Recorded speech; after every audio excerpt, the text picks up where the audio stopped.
Bem-vindos à igreja. Vamos abaixar as cabeças, vamos orar. Senhor, nos colocamos na presença do Senhor.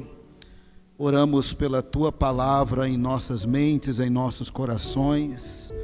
Oramos pela edificação do Teu Espírito Santo. Oramos, Senhor, para que o Teu amor seja derramado em nossos corações, para que nós possamos amá-lo ainda mais, conhecê-lo ainda mais, estar com o Senhor ainda mais. Pedimos estas bênçãos no poderoso nome de Jesus. Amém. O pessoal do mundo da tecnologia vem prevendo que nos próximos 10 anos, essa década que está começando, o mundo vai mudar muito. É mais ou menos o que nós temos, mas muito mais maximizado e muito mais espalhado. Tem muitas pesquisas sobre inteligência artificial, está muito avançado na China e também acoplado ao 5G. O 5G não é igual o 2G que virou 3G, o 3G que virou 4G. Do 4 para o 5G, a internet se tornará praticamente quase igual o tempo real. A demorazinha de chegar a informação vai ser uma fraçãozinha de segundos, tão pequena que você não perceberá. Não importa de que ponto você estiver na Terra, você falará com qualquer pessoa com quase igual tempo real, uma fraçãozinha ali que você não conseguirá perceber que ela está ocorrendo. A inteligência artificial, nos testes feitos e aonde está sendo implantada, quando o computador começa a pensar sozinho, ele tem conseguido superar, fazer cálculos mais rápidos que os humanos, pensar em soluções mais rápidas que os humanos. Tem um jogo na China, na Coreia, muito mais complexo que o jogo de dama, e com inteligência artificial eles têm derrotado os campeões desses jogos, e tem sido até uma vergonha para os campeões, porque naquela cultura você ser derrotado é muito vergonhoso. Eles têm sido derrotados pela inteligência artificial, que está muito avançada. Agora, inteligência artificial mais 5G está em fase de testes e funcionando em Manhattan, por exemplo, no Vale do Silício e na China, até que, por fim, vai ser espalhado para todo o mundo. Dado a inteligência artificial, mais a robótica, mais o 5G, que vai virar realidade, por exemplo, um médico poderá operar uma pessoa em qualquer ponto da Terra, desde que haja o equipamento lá, e ele tenha o treinamento. Ele vai operar uma pessoa de qualquer lugar da Terra que essa pessoa possa estar. Tudo isso já está acontecendo, mas, como eu disse, será maximizado. Esse ataque dos Estados Unidos lá no aeroporto de Bagdá foi por um drone totalmente controlado por um soldado nos Estados Unidos.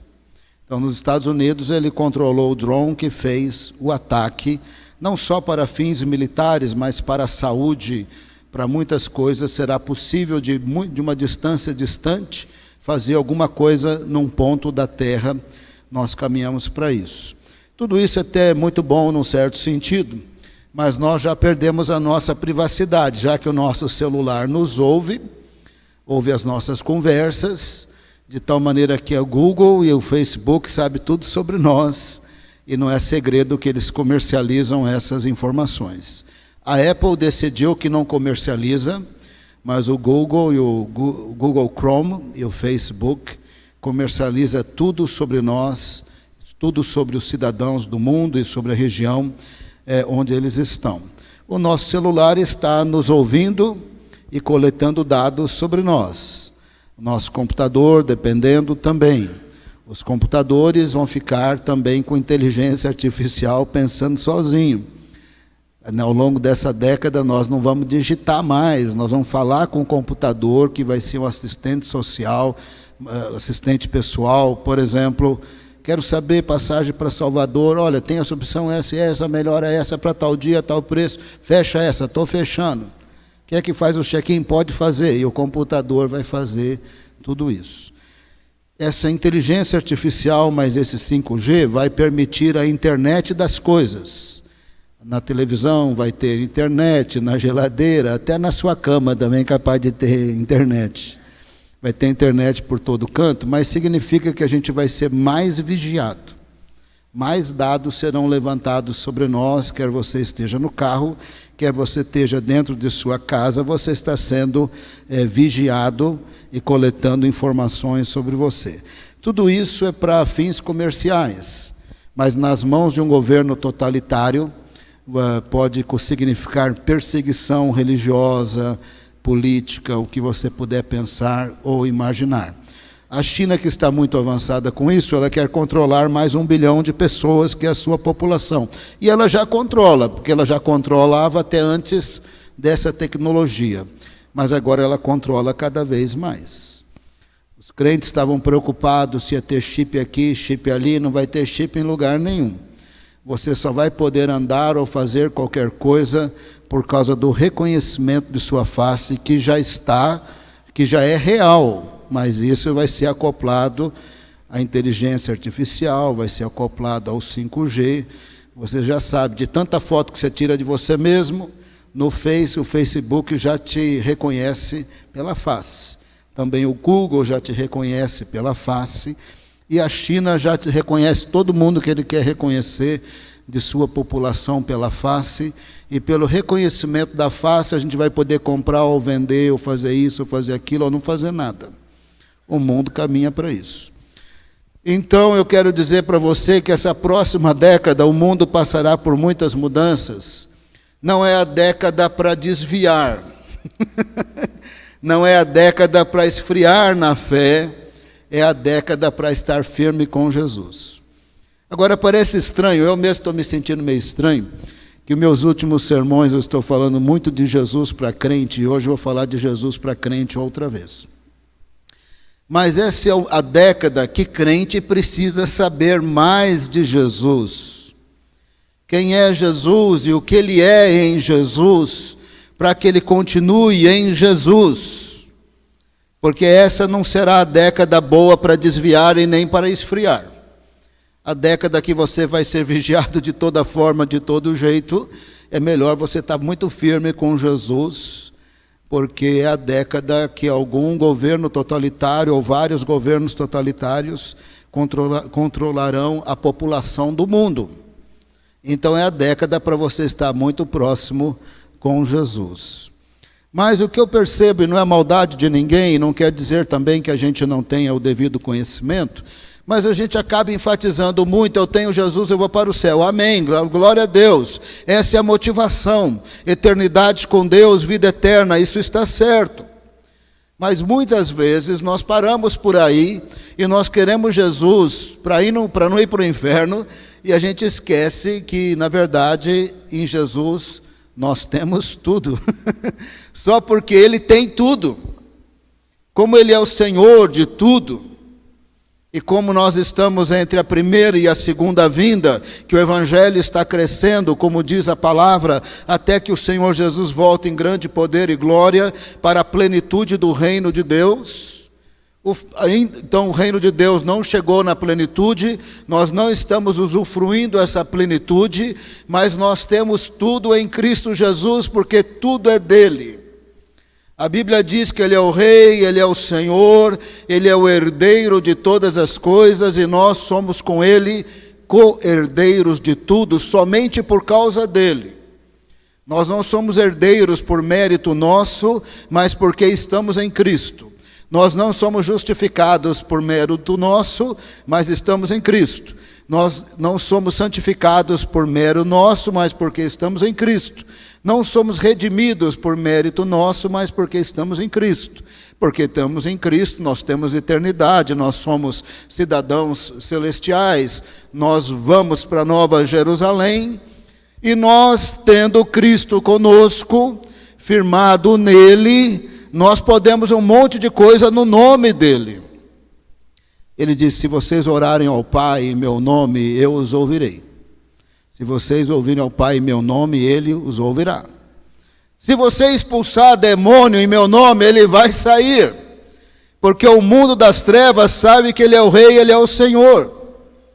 Mas se você impuser as mãos sobre os enfermos em meu nome, eles serão curados, porque Ele é o Senhor. Em Cristo nós temos tudo. E nós não deveríamos gloriar em homem nenhum. Às vezes nós nos gloriamos no pastor, aquela babação em cima do pastor. Não é o caso de vocês, aqui ninguém me bajula para nada. Estou até sentindo falta. Não estou brincando. Isso é uma brincadeira. Mas em alguns momentos, em algumas situações do meio evangélico, é uma babação em cima do pastor.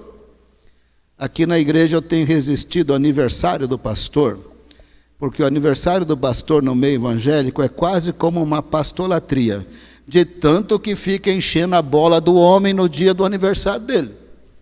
Já fui em aniversários do pastor, que eu fiquei muito chateado. Parecia uma pastolatria.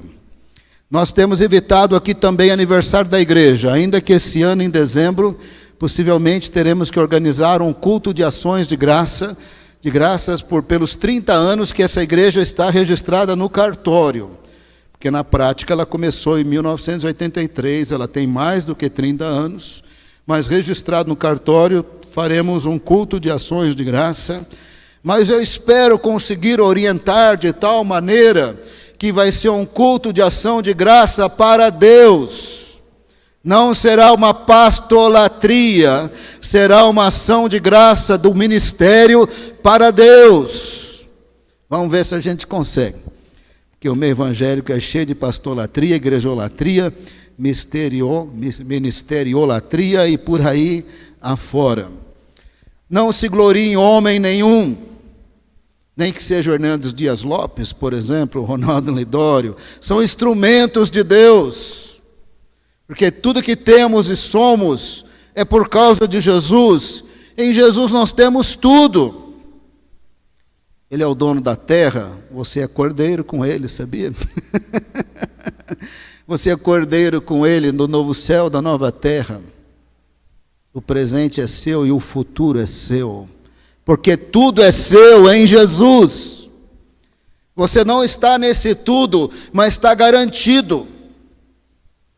Nós já temos tudo. Nós não temos como melhorar Jesus e a sua obra. Nós temos como piorar ficando longe de Jesus.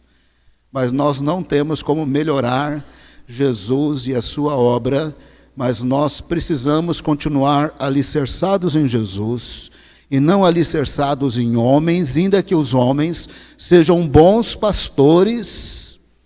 E se estivéssemos no primeiro século, mesmo que fosse Paulo, Pedro e Apolo, eles não poderiam substituir Jesus, como o apóstolo Paulo mesmo se opôs.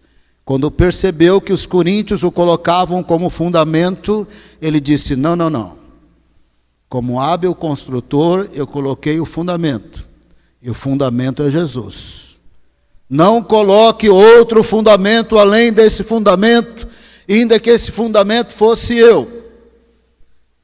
Aí no primeiro capítulo de Coríntios, 1 Coríntios, ele diz, eu nem morri por vocês, vocês não foram batizados no meu nome. Mas os crentes estavam colocando outro fundamento, e não tem nenhum outro fundamento além de Jesus, nem que fosse Paulo, nem que fosse Apolo, nem que fosse Pedro, nem que fosse uma igreja dos nossos dias, um grande pastor, um grande profeta. O fundamento é Jesus. Se estivermos em Jesus, nós temos o tudo de Deus. E cada vez mais fundamentados em Jesus, eu e você seremos espirituais. Mas quando nós não estivermos fundamentados em Jesus, por mais que fosse um homem abençoado, nós nos tornamos carnais. Na linguagem de Paulo, é igual mundanismo, é igual padrões deste mundo. Eles haviam se tornado carnais com divisão, eu sou de Pedro, eu sou de Paulo, eu sou de Apolo, com contendas, com promiscuidades, com cultos bagunçados e mal organizados, com uso esquisito, estranho e errado do dom de profecia, com um jeito estranho de celebrar a ceia, e carnais significa que o que você faz para Deus não tem recompensa nenhuma, não tem galardão nenhum. Vai queimar tudo. Porque nós estamos salvos, mas nossas obras serão julgadas. Se o que eu faço para Deus, eu estou fazendo por inveja, ciúmes, para aparecer, me promover, ficar famoso e sucesso, não vai valer nada. Não vai valer nada, porque as nossas obras vão ser julgadas. O problema de não estar no fundamento que é Jesus, nós nos tornamos carnais, nossas obras não vão valer, e a gente ainda traz um certo prejuízo sobre nós, por estarmos criando problema na igreja. Estou falando agora a igreja, o povo de Deus. Se eu colocar problema no meio do povo de Deus, que promove divisão, ou sei lá, faz a pessoa desviar, ou o que for, eu vou trazer prejuízo sobre mim, porque a igreja é de Jesus, lavada no sangue dele, e a igreja é sagrada, a igreja é do Senhor. E a igreja é nossa também, porque nós somos cordeiros com Cristo Jesus. 1 Coríntios capítulo 3, para você perceber que eu não estou inventando. Se você for acompanhar com celular, vale só ler a Bíblia, depois não pode ficar navegando, mas às vezes Bíblia de papel tira a tentação. 1 Coríntios capítulo 3, verso 21. 1 Coríntios 3, verso 21. Portanto, ninguém se glorie em homens. E o contexto aqui são os melhores, Pedro, Paulo e Apolo. Portanto, ninguém se glorie em homens, porque todas as coisas são de vocês. Se você está em Cristo, tudo é seu. A redenção é sua, a salvação é sua, a eternidade é sua, a Nova Jerusalém é sua, o mundo é seu, tudo é seu, porque tudo é de Jesus. Não tem como melhorar Jesus e a sua obra, tem como piorar se distanciando dele. Mas essa é a década que crente não deve desviar e nem esfriar. E você falará para mim, mas pastor, o senhor resolveu falar mesmo de Jesus para crente, justo para mim? Paulo estava escrevendo para crente, porque eles eram carnais. Não é o seu caso aqui, eu estou falando do capítulo. Eles eram carnais, porque eles tinham colocado outro fundamento. Verso 21, portanto ninguém se glorie em homens, porque todas as coisas são de vocês. Ele passa a exemplificar, seja Paulo, seja Apolo, seja Pedro, sejam o mundo, a vida, a morte, o presente, o futuro, tudo é de vocês, e vocês são de Cristo, e Cristo é de Deus. Se você tem Jesus, você já tem o tudo de Deus. Pode ser que você viva pensando que você não tenha, porque como nós não estamos na plenitude do reino, nós temos tudo em Cristo, mas ainda envelhecemos. Um ou outro tem enxaqueca, um ou outro tem outro problema, porque nós estamos no mundo afetado pelo pecado, nós não estamos na plenitude do reino de Deus, mas em Cristo Jesus já temos tudo. O presente é nosso, o futuro é nosso, a vida é nossa, a morte não é nada, nós temos vida eterna, tudo é de vocês, tudo é nosso por causa de Jesus, então glorie-se em Deus. Não glorie-se em ministério, não glorie em pastor, por mais que ele seja Pedro, Paulo e Apolo. Não se glorie em metodologias.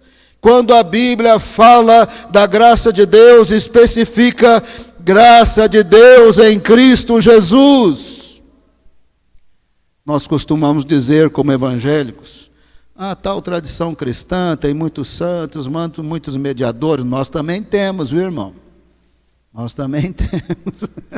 Aqui eles estavam colocando Pedro, Paulo e Apolo como mediadores. E aí Paulo escreveu, capítulo 1, não morri por vocês. Vocês não foram batizados por mim. Eu, como hábil construtor, eu coloquei o alicerce é Jesus, não me coloque outro alicerce. Quando eu estive entre vocês, foi com temor e tremor, por causa da pompa e tão sofisticada era a cidade de Corinto, terceira cidade do Império Romano, com muitos filósofos, muitas pessoas estudadas. Ele falou, eu estava com medo. Mas eu não preguei baseado em eloquência humana, e ele era estudado, ele tinha argumentos. Eu preguei Cristo crucificado, para que a cruz não fosse anulada. A mensagem da cruz é o poder de Deus. Jesus é a sua sabedoria e o seu poder. Se você tiver Jesus, você tem tudo. Se você não tiver Jesus, você não tem nada. E se você vai se fundamentar em obreiros e pastores, igrejas e ministérios, quando eles são bons, eles são que nem Paulo. As pessoas tentavam idolatrar Paulo, Paulo falava, o fundamento é Jesus. Graças a Deus pelos bons pastores, boas igrejas, bons ministérios, mas o pastor que é bom mesmo, ele não deixa ter pastolatria e nem igrejolatria e nem ministeriolatria e nem metodologia-latria. Inventei um monte de palavra, põe no dicionário, tá? Parece que tem pouco, põe mais umas. Quem tem Jesus tem tudo. Verso 9. Paulo usou duas metáforas para dizer do seu ministério. Ou ele era o engenheiro, ou ele era o agricultor. Verso 10, ele é o engenheiro. Conforme a graça de Deus que me foi concedida, eu, como sábio construtor, lancei o alicerce e o outro está construindo sobre ele. O outro é o Apolo.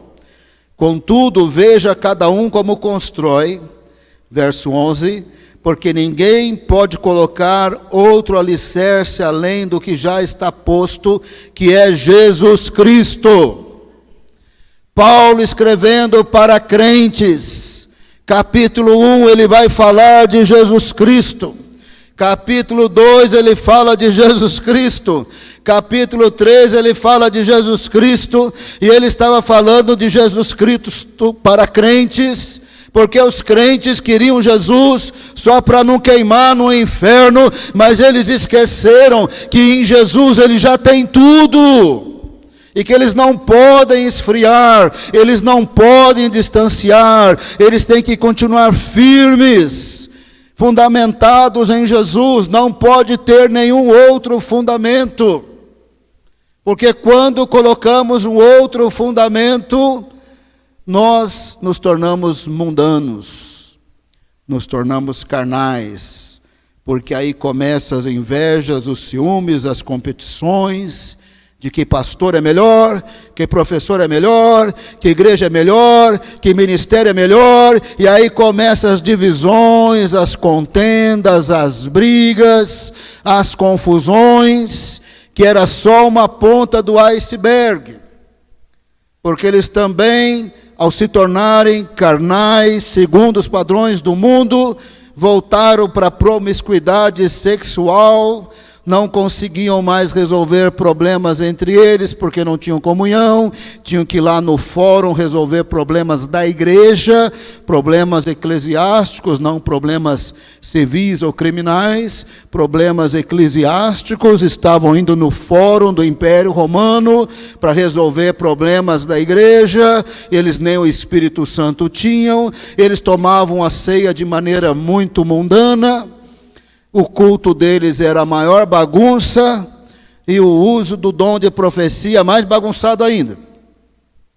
E porque eles haviam se tornado carnais. Paulo dizia, em Cristo vocês têm tudo, mas vocês não estão tendo o tudo. porque vocês estão colocando Pedro, Apolo e Paulo no lugar de Jesus. Não tem ninguém no lugar de Jesus. Com Jesus você tem o tudo de Deus. E sem Jesus é o nada. Ou é o 0 ou é o 100%. Não existe meio termo com Jesus. Verso 1. Não pude, olha, o texto é meio pesado, porque o texto é pesado, mas não estou bravo com vocês, tá? Essa igreja é bem legal. Eu nem tenho problema aqui, sério. Eu nem fico estressado com a igreja. Às vezes eu fico estressado com a missão de Antioquia ou com problemas aqui do Vale. Mas com essa igreja não me estressa. A gente faz conferência missionária, é uma bênção. Todo mundo trabalhando e ralando, numa alegria, numa paz, que eu não tenho palavras para dizer obrigado. Aí o pessoal faz o café da família aqui no Dia das Mães e dos Pais, mas eu fico procurando briga. Eu falo, mas tem que ter uma briga aqui. Vai na cozinha, eles estão trabalhando alegre. Vai ali, eles estão alegres. Vai ali, eles estão alegres. Eles arrumam alegres, eles desarrumam, eles põem tudo no lugar de novo. Numa alegria, numa felicidade. A gente não vê, ou só se vocês se escondem bem, né? A gente não vê problema no louvor, nos diáconos, na equipe pastoral, na alegria com que os irmãos servem e abrem suas casas. Essa igreja não me estressa nem 1%. Então não estou falando de você, eu estou falando dos coríntios. Mas o texto é pesado, hein? Aguenta firme.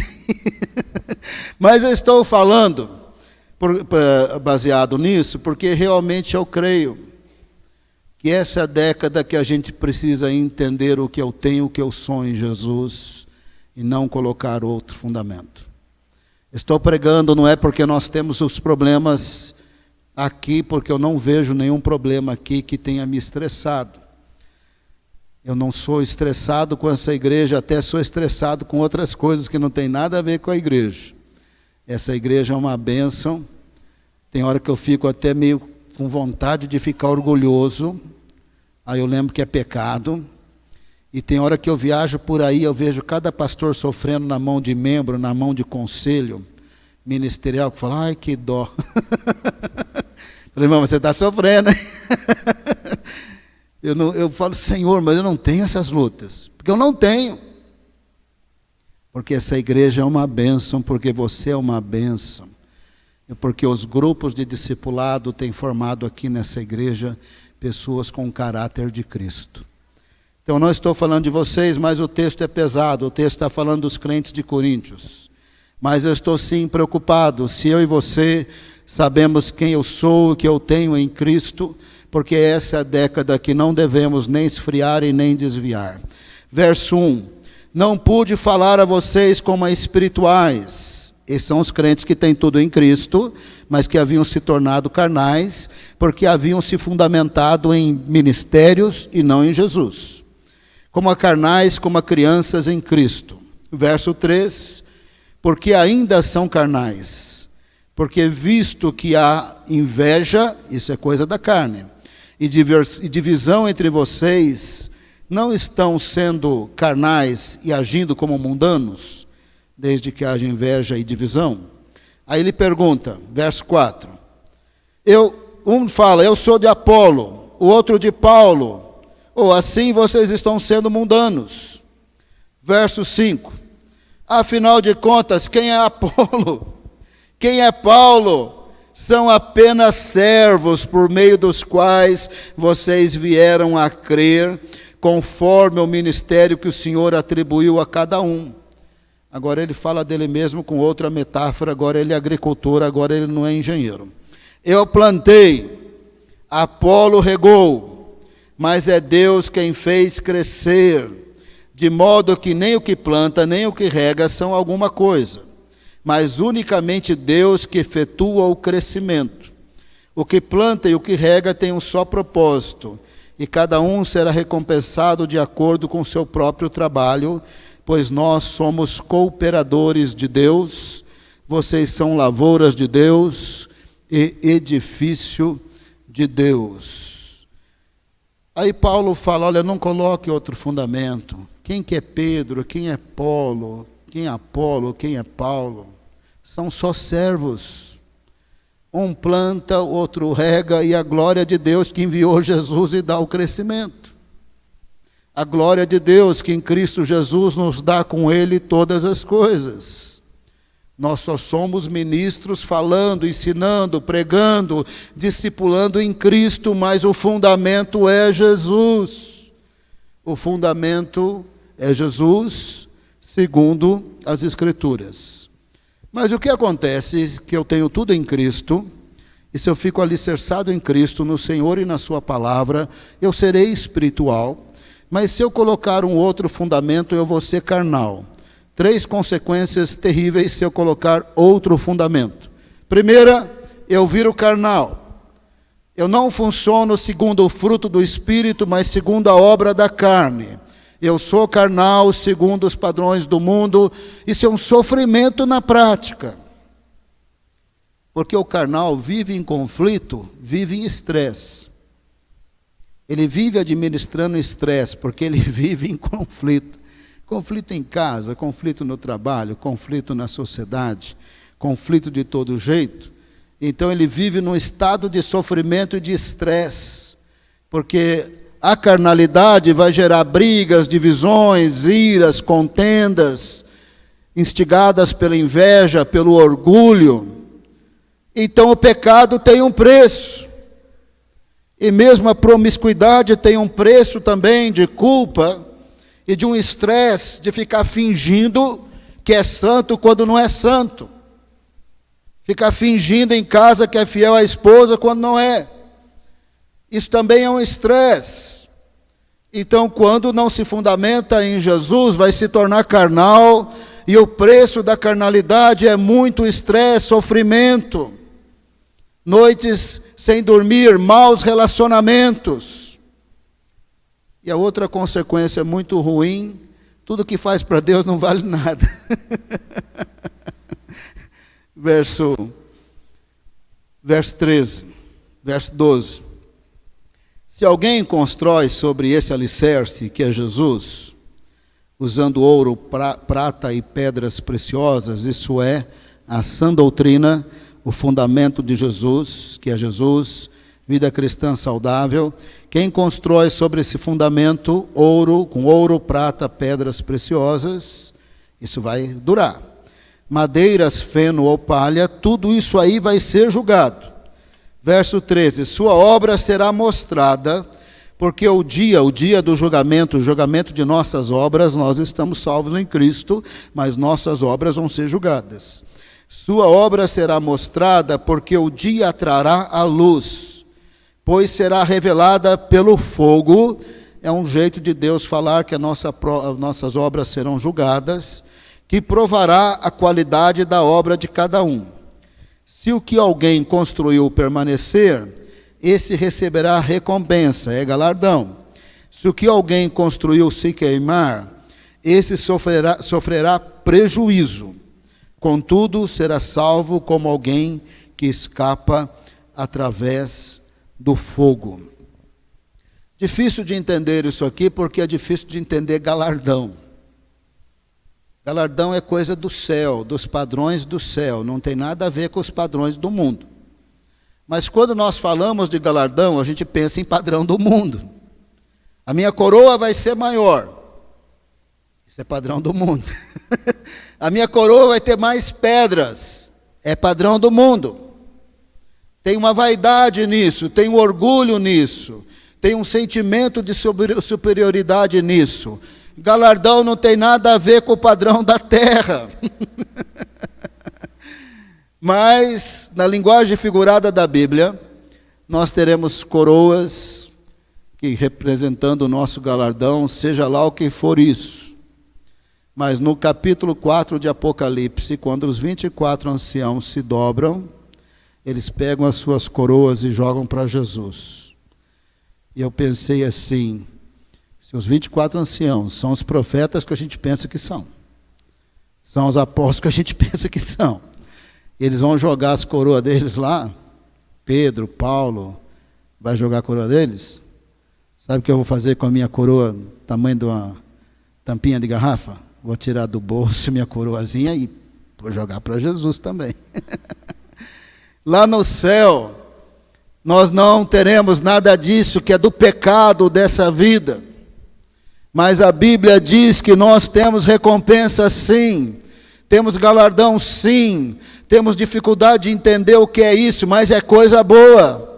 E Paulo está dizendo que quando a nossa obra for julgada, porque ela não é coisa boa, a pessoa vai ter o prejuízo de não ter o galardão. É coisa ruim não ter esse galardão, porque quando trabalhava para Jesus, não trabalhava no fundamento que é Jesus, trabalhava no fundamento de pessoas, igrejas, ministérios, glorificando a homens e não glorificando a Deus, porque em Jesus nós temos tudo. Nós não temos tudo por causa de pastor e de igreja, e nem por causa de metodologia. A honra e a glória é sempre do Senhor. Quando eu trabalhar para Jesus do jeito bíblico, com a atitude correta, aí sim você vai ter galardão. O jeito que Deus faz assim, ele vai pirar a nossa cabeça. Jesus estava no templo e vem uma viúva dar uma moedinha. A viúva pobre, vamos falar a verdade, né? Ela seria menosprezada na sociedade, por ser pobre. E o dinheirinho daquela mulher seria menosprezado, porque é quase que centavos. Jesus falou, essa mulher aqui contribuiu. Aquele outro que jogava moedas e moedas de ouro, de prata, porque tinha sobrando, mas se exaltando e aparecendo diante das pessoas, Jesus disse, aquilo não tem valor nenhum para Deus. Então alguém pode contribuir de um jeito que o dinheiro vale, lógico. Alguém lá no templo pegou aquele dinheiro e mandou limpar, mandou pintar, vale. Mas para Deus não está valendo. Porque quando contribuiu, não contribuiu em louvor, adoração, agradecimento, fidelidade. Contribuiu na barganha. E a mulher que tinha uma moedinha, passar fome mais um dia, menos um dia, tanto faz, passar fome é a história da minha vida, foi lá, deu uma moedinha, e Jesus falou, essa mulher contribuiu. Talvez algumas pessoas de ministério de intercessão pensam que tem um galardão muito grande, mas é tanto aparecimento para fazer esse ministério de intercessão, que às vezes aquele intercessor que está no quarto, que ninguém está vendo, aquele Daniel velhinho, quando começa a orar, e vem o príncipe da Pérsia, e vem o príncipe da Grécia, e vem o arcanjo Miguel, maior confusão nas regiões celestiais, porque o velhinho estava orando no quarto dele, com muito mais poder, autoridade, influência, do que um jovem, do que alguém que trabalha para Deus para aparecer. Eu no fundo sou um pouco chato, eu só finjo que eu sou legal, mas eu sou chato. Eu não gosto de plaquinha de comemoração de nada, eu sou chato.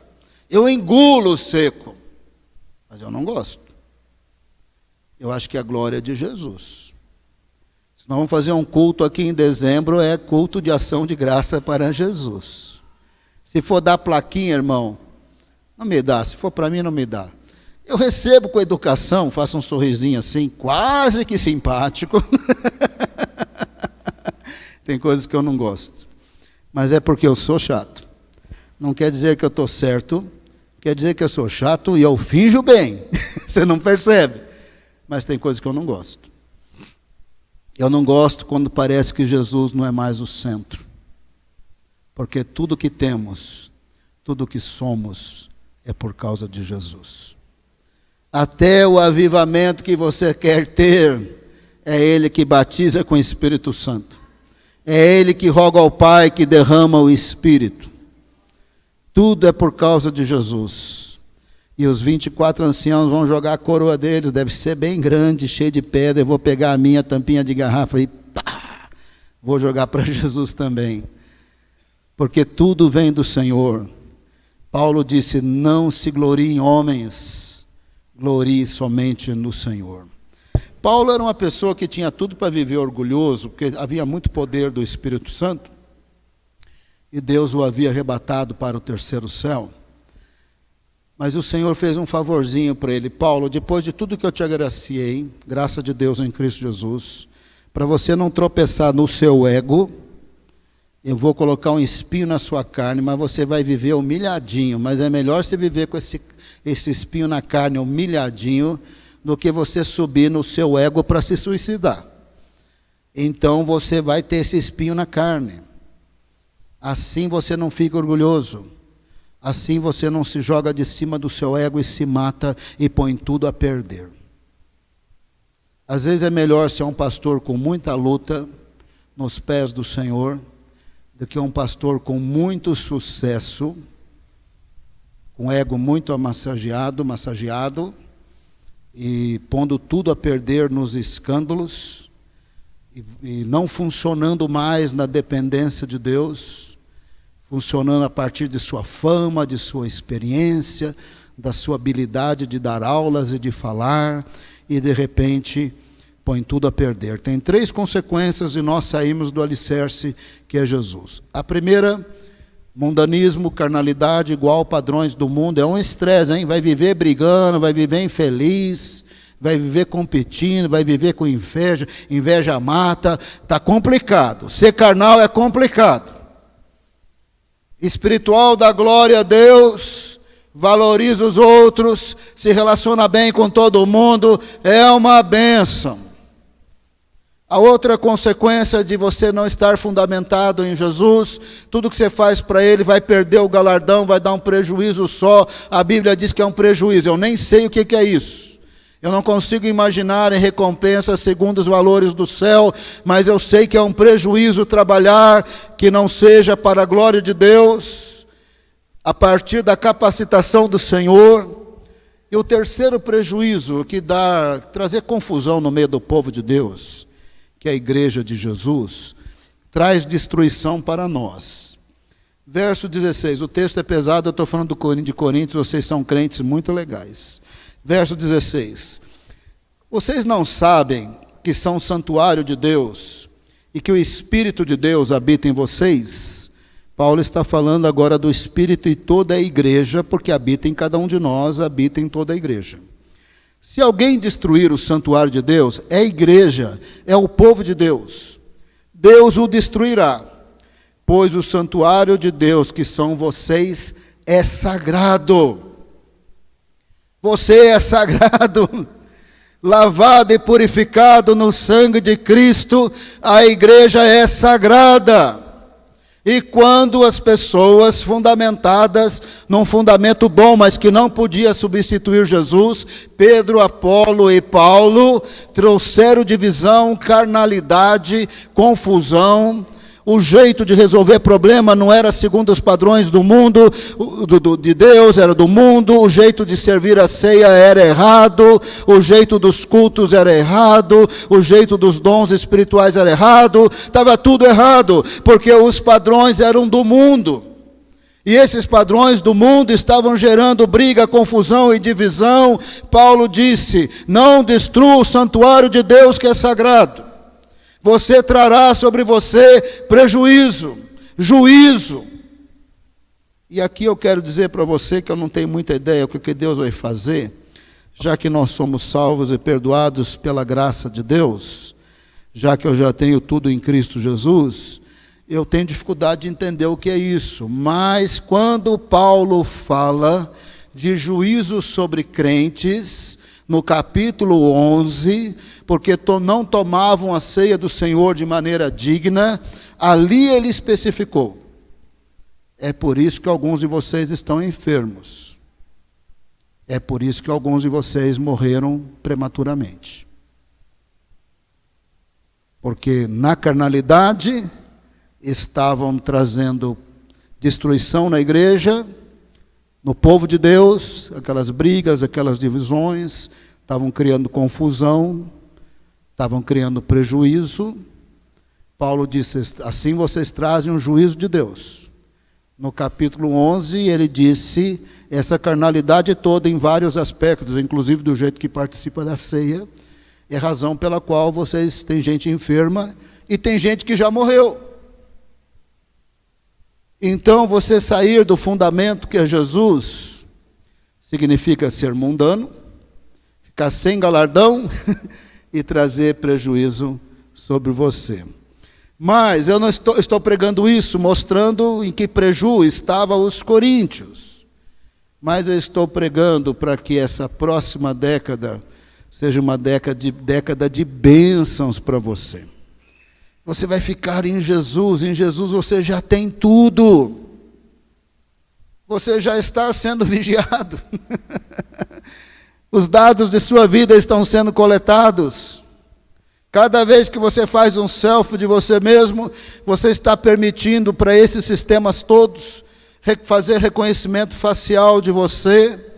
Só que isso somado à inteligência artificial, ao 5G, a sua face será o seu cartão de crédito e o seu cartão de débito.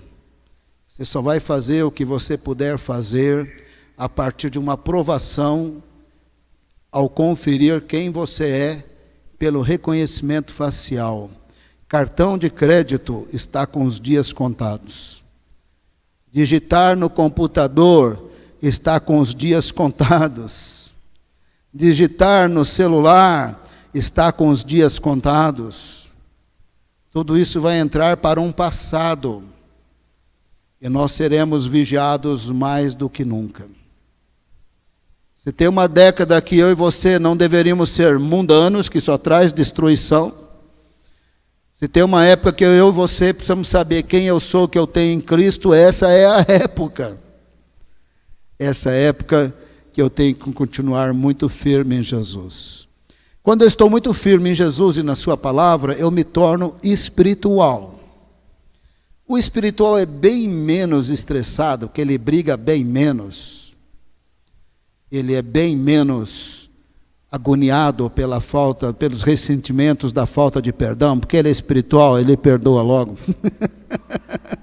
Ele é bem menos destruído pelo sentimento de vingança, porque ele perdoa logo. Ele pega aquelas pessoas que se levantam contra ele, na primeira oportunidade que ele tem, ele faz o bem, e não o mal, e vai revertendo. O espiritual relaciona melhor com Deus, uns com os outros, vive bem menos estressado. E o espiritual, ele dorme bem. O espiritual ouve melhor a voz de Deus. O espiritual, ele é edificado pela leitura bíblica. E o espiritual sabe buscar o Senhor e o seu reino em primeiro lugar. E Deus acrescenta todas as coisas. O espiritual trabalha e tem galardão. Ele faz com amor, com louvor, gratidão, para a glória de Deus. Se alguém tenta encher a bola dele, ele fica até meio sem graça, que ele sabe de todos os seus pecados que Jesus perdoou. Até meio sem jeito assim, né? Paulo dizia, eu não sou digno de ser apóstolo, eu persegui a igreja.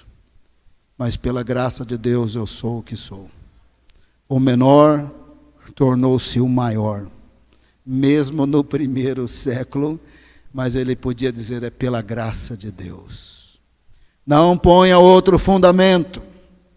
Como engenheiro, construtor, eu falei que é Jesus. Como agricultor, eu falei que é Jesus. Não ponha outro fundamento. Não tente melhorar Jesus e a sua obra. E nele, Pedro, Paulo, Apolo, é tudo de vocês. O mundo, a morte, a vida, o presente, o futuro. Vocês são de Cristo e Cristo é de Deus. É tudo de vocês.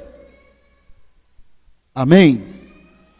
Vamos ter uma década fundamentada em Jesus, bem espiritual. Você consegue orar. Jesus é tudo que eu quero. Fundamentado em Jesus, espiritual, você consegue fazer isso com vontade. Amém?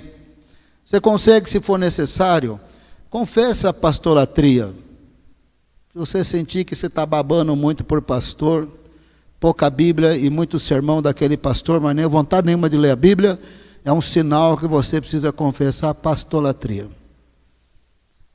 Está babando por pastor, por igreja, por metodologia, nem lembra de Jesus, ele só vai me levar para o céu e nem está nem aí com ele, está na hora de confessar a sua idolatria também, se você perceber que ela existe. Vamos ficar em pé, vamos orar? Eu gostaria de ouvir vocês orando, falando com Jesus. Com Jesus você tem tudo. Você quer falar com Ele assim meio molinho, desanimado, pessimista? Ou você quer falar com Ele assim mais grato, mais animado? De 2 em 2, de 3 em 3, sozinhos, como queiram. Pode começar a orar, fala com Jesus. Fala com Jesus, pode ser a meia voz. Fala com Jesus.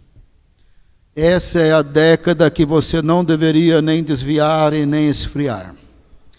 Essa é a década que você será vigiado pela internet das coisas, pela sua televisão, pelo seu fogão, pelo seu carro, seu aparelho de som, pelo seu computador com inteligência artificial. Você será vigiado. Em lugares de governos totalitários do mundo, isso vai significar mais derramamento de sangue, mais crentes sendo perseguidos. No Brasil, não sei o que vai significar. Mas essa é uma década para não esfriar, para não desviar. Essa é uma década que eu não posso ter outro fundamento além de Jesus. Essa é a década que eu tenho que estar grato ao Senhor, que em Jesus eu tenho tudo. Senhor, nós nos colocamos na Tua presença. Oh Senhor, nós pedimos perdão da nossa pastolatria, da nossa idolatria, da nossa metodologia latria também, da idolatria de pessoas, de ministérios. Pedimos perdão de ter nos exaltados em homens, por mais que foram os homens da história do avivamento, temos lições para aprender com eles, mas nós não podemos trocá-los por Jesus. Pedimos perdão, Senhor, pela frieza do nosso coração. Pedimos perdão, Senhor, por não nos alegrarmos no tudo que temos em Cristo Jesus. O presente, o futuro, a morte, a vida, tudo é nosso. Nós somos do Senhor, e o Senhor é de Deus, e o Trino Deus é nosso. Toda honra, toda glória ao Senhor. Nós pedimos perdão de toda exaltação humana. Nós pedimos perdão de idolatria de pessoas e ministérios. Nós pedimos perdão de falar que só católicos têm mediadores, quando nós temos as nossas idolatrias também. Nós pedimos perdão da nossa idolatria. Toda honra e toda glória são do Senhor. E nós expressamos gratidão, porque em Jesus nós temos tudo. Nós agradecemos ao Senhor Jesus. Nós agradecemos ao Senhor Jesus. Nesta noite nós falamos, nós temos o compromisso de não colocar outro fundamento além de Jesus. Nós queremos ser espirituais, nós não queremos ser carnais. Nós não queremos o estresse da carnalidade, da falta de perdão. Nós não queremos que o nosso trabalho não tenha galardão. E nós não queremos destruir o povo de Deus, a igreja, porque a igreja é sagrada, ela é do Senhor, ela é de Jesus. A igreja é sagrada, ela é do Senhor, ela é de Jesus. Nós queremos amá-la, nós queremos protegê-la, nós queremos ajudá-la. A igreja do Senhor. Da riqueza que nós temos em Cristo Jesus, e nele nós temos tudo. Nós recebemos da graça de Deus em Cristo Jesus, perdão para as nossas vidas, poder do Espírito Santo, voz de Deus quando lemos a Bíblia, voz de Deus quando nós oramos, glória de Deus em nossas vidas, ânimo do Senhor, alegria do Senhor, sabedoria do Senhor, prudência do Senhor, fé do Senhor. Nós recebemos renovação espiritual em Cristo Jesus e de Cristo Jesus. Ele é a videira verdadeira, nós somos os ramos, e dele flui vida abundante. Recebemos do Senhor Jesus toda a ajuda que Ele quer nos dar. Somos gratos por tudo que temos, por tudo que somos. Nós vamos louvar a Deus agora de todo o nosso coração. Adore o Senhor dizendo: Jesus é o centro de tudo que há. Jesus é o centro de tudo que há. Ele é o início e o fim, desde a eternidade tudo é sobre Jesus.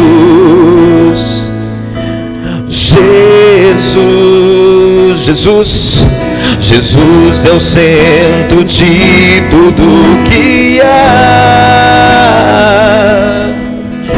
Jesus é o centro de tudo que há. Ele é o início, aleluia, o início e o fim, desde a eternidade tudo é sobre Jesus. Jesus, nada mais importa.